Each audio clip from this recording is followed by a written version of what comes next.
Hi everyone. I hope everyone is good today. Thank you for taking the time to listen into this webinar. It covers one of my favorite subjects and I hope you find it interesting. As this will be an audio only webinar, the small screen in the bottom right is intentionally black and lifeless. As Justin said, my name is Andy Campbell. I have been the Chief Engineer at Active Research Limited since 1998, although we are better known for our Actisense brand name that was created in 2001. We have over 20 years experience in designing, manufacturing and supporting a wide range of NMEA products in many markets around the world. That includes 12 years of experience in today's subject of NMEA data conversions. The NMEA 183, NMEA 2000 and NMEA OneNet working groups over the past 10 years. Whilst this training session cannot hope to demystify all questions regarding NMEA conversions in the time available, the aim is to cover as many as possible and to get feedback from you on any remaining points, which could become topics of future webinars or help us pick up these points with you offline. We will discuss some of the fundamentals of NMEA 183 and 2000 as a background foundation, detail hybrid networks and the need to convert data, introduce the conversion data matrix, discuss the difference between periodic and unique or non-periodic message types, do a deep dive into a few data conversion examples to give you a flavor, to discuss some areas where data conversion is difficult or tricky, and finally there will be an opportunity for you to offer feedback on any questions that remain and ideas on future conversions you would like to see. Okay, so NMEA protocol fundamentals. NMEA 183 fundamentals are that a multiplexer is required for all NMEA 183 networks for more than a single talker device. This can sometimes be a forgotten extra cost when you're considering 0183 installations. A fully isolating buffer with floating outputs is also required to keep NMEA 183 devices electrically isolated from each other whilst sharing data. Our experience has shown that this is a critical element of any high reliability NMEA 0183 installation that should not be overlooked. The topology of multiplexers and buffers creates a unidirectional data sharing network. The diagram hopes to highlight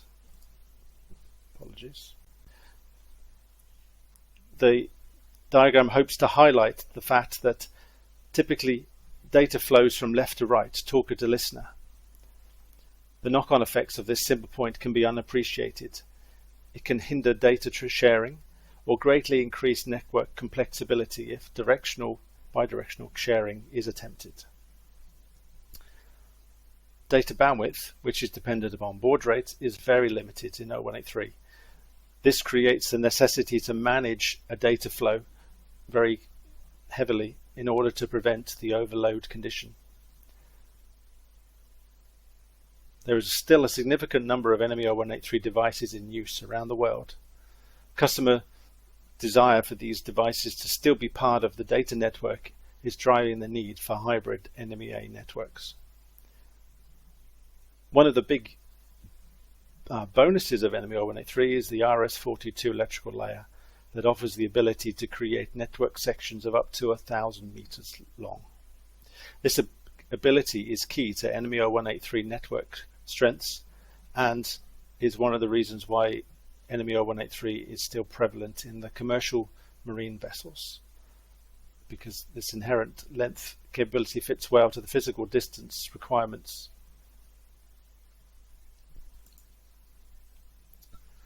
NMEA 2000 fundamentals. Multiplexers and buffers are not required.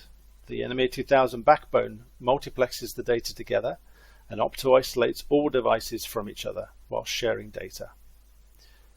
The topology of the NMEA 2000 network creates a true bidirectional data sharing network. CAN bus is a very impressive physical layer that offers many key abilities that can be easily ignored or unappreciated by its users. Data bandwidth is typically not an issue that requires management. This helps reduce network maintenance needs. CAN bus network size is limited to 200 meters without using an NMEA 2000 bridge. This limitation is one of the reasons NMEA 2000 has not seen wide adoption on commercial marine vessels. But it is prevalent in leisure marine vessels. Wide NMEA 2000 adoption by manufacturers and the subsequent dropping of NMEA 0183 support is driving the need for hybrid NMEA networks. NMEA 2000 is future expandable with NMEA OneNet that helps to solve the physical CAN bus limitations, and this would make a good subject for a future training webinar.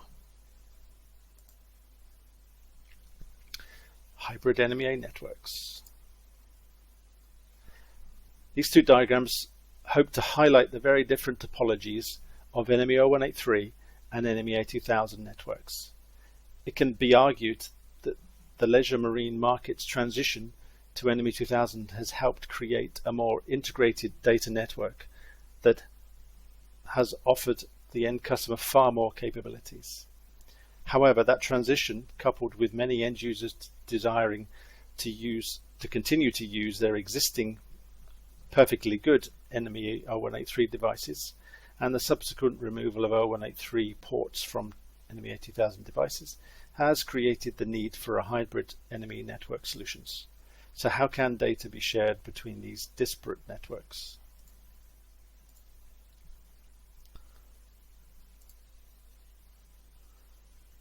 The NMEA 2000 gateway is the answer, and two of them are represented in this hybrid network by the orange devices. The NMEA 0183 listener talker functions are shown separately here to highlight the important point that these can be two different devices if bidirectional data sharing is not required to a single device. Using an individual NMEA 2000 gateway for each NMEA 0183 talker or listener offers many benefits over the alternative idea of using an NMEA 0183 multiplexer. Easy bidirectional sharing of data is created. Each NMEA 0183 data source is individually represented on the NMEA 2000 network. When using an NMEA 2000 gateway with a floating NMEA 0183 talker output, isolation of NMEA 0183 devices is easy, improving the reliability of the installation. Gateway configuration of what messages to convert and which to ignore can be easier with less compromises required. For 3 or less NMEA 0183 talkers and listeners, the cost of network components and installation actually will be less. That can even be shown to expand to 4 devices under certain circumstances. Okay, conversions. As the inner workings of NMEA 2000 gateways vary from manufacturer to manufacturer, this last section will need to focus on how the Actisense NGW1 and W2K1 perform their NMEA conversions. This diagram attempts to break down some of the complexities of the conversion matrix. 3 key points to highlight are: sentence and PGN messages are received, their data fields decoded, and the data stored in a data repository. Some of the NMEA 0183 data values require combining 2 adjacent fields to complete the decode. For example, the latitude numerical field value is combined with the following north or south field before storing the full latitude value in the data repository. When it's time to output a sentence or a PGN, the data repository is checked to see if it contains enough relevant values to build up a new message. A data repository allows the reception on one side and transmission on the other to be completely asynchronous from each other, which in turn allows the NMEA 2000 gateway to cope with different reception and transmission message rates, which is highly advantageous.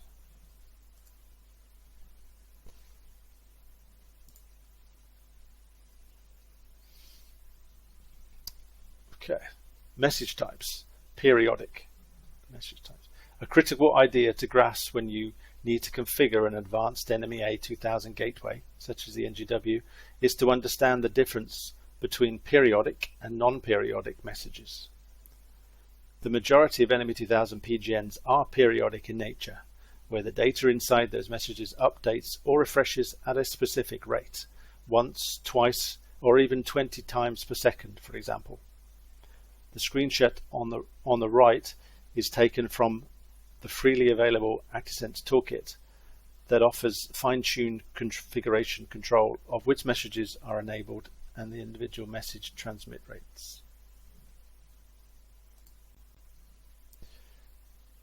On the other hand, to contrast, non-periodic messages are typically unique in nature, which means that the data inside those messages is unique each time, or at least the update or refresh rate is undefined.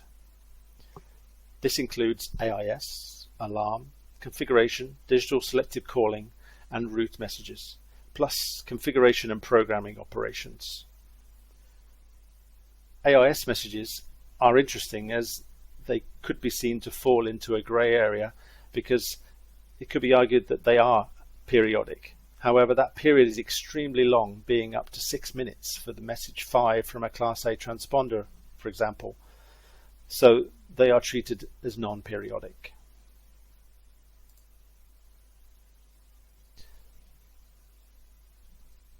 These screenshots were taken from EBR Reader, our freely available electronic binary log viewer application. The first one here details the formatted DPT, depth 0183. You can see the depth, offset and range fields decoded there and shown in EBR Reader. And the equivalent is PGN 128267 for the NMEA 2000, and you can see there's a direct correlation between the fields of the two. So this is one end of the spectrum where the mapping, the conversion matrix is extremely straightforward. Approximately 40% of the conversion matrix contains straightforward mappings such as this, or slightly more complex. The remaining 60% of the conversion matrix becomes increasingly complex, and this is where the vast experience we've amassed over the 12 years becomes more and more significant. Through customer feedback, help from other manufacturers such as Raymarine, and our own investigations, the sometimes very subtle nuances of NMEA conversions have been tweaked and honed to deliver a reliable output. This example highlights a few interesting points.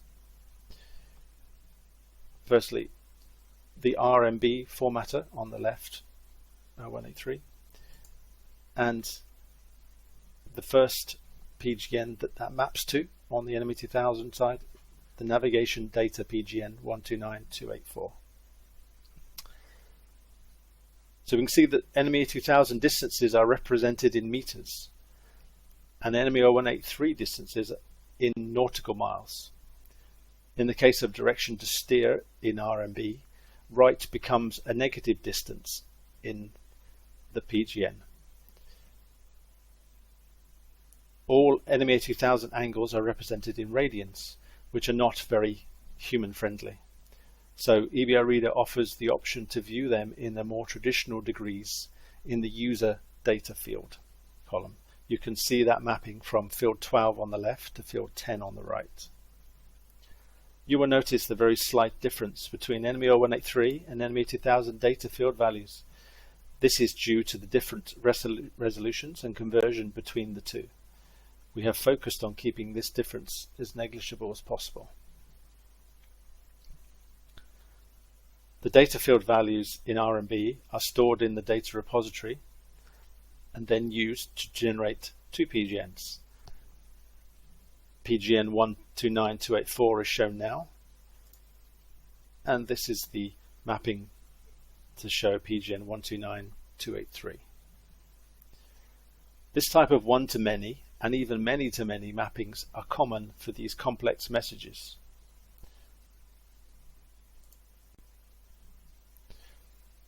There are a couple of NMEA data conversions that fall into grey areas that I'd like to cover. These have come up a number of times in tech support, and I feel it's helpful to discuss and dispel them here. The first grey area concerns XDR and the NMEA 2000 PGNs that it could map to, such as the temperature, pressure, and engine parameter PGNs. XDR is an NMEA 0183 generic transducer measurements sentence that was intended to replace several sentences that were subsequently deprecated by the NMEA, such as the metrological sentence MDA, but actually that has never happened. The reason for that is because the contents of an important sentence field were not defined, greatly limiting its real-world use. As it's been easy for NMEA 0183 listeners to subsequently misunderstand the real meaning of each XDR sentence implemented by different manufacturers, it was deemed too problematic to add to the conversions of the NGW1. However, to help improve this grey area, in 2016, Actisense proposed to the NMEA 0183 working group the missing definitions for the ID string field that could make XDR usable in practice.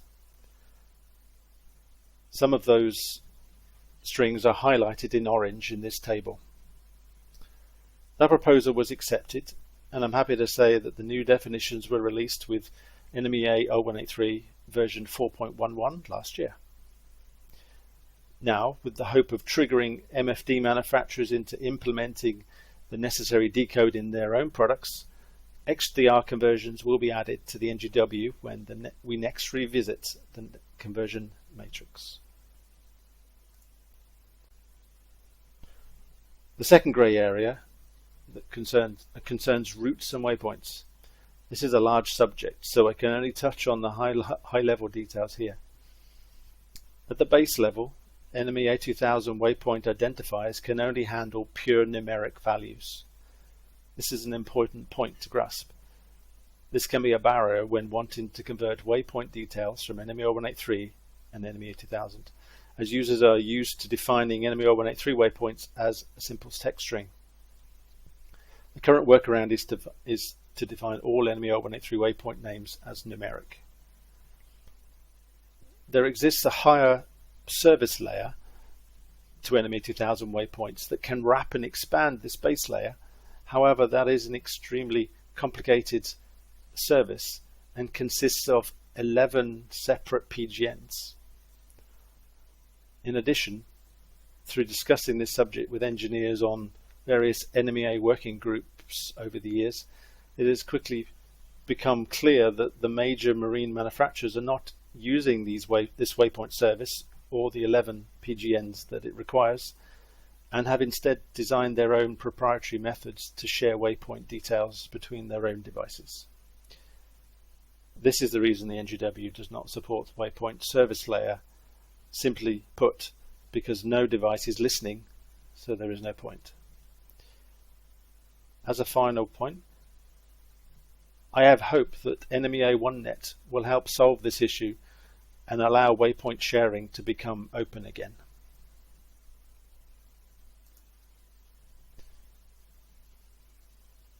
Okay, feedback and future conversions. How can Actisense help you? For those of you that are not yet familiar with our NMEA 0183 to NMEA 2000 gateway, the Actisense NGW1 is one of the most sophisticated on the market, with a large and mature library of useful bidirectional conversions. That same conversion library is used inside our NMEA 2000 Wi-Fi gateway, the Actisense W2K1, to allow sharing of NMEA data over Wi-Fi networks. Just a quick reminder that our recently launched knowledge base on the Actisense website is the best place to find answers to regularly asked questions on these and any of our other products. So, does anybody have a new conversion or a feature they would like us to add to the NGW1 or W2K1?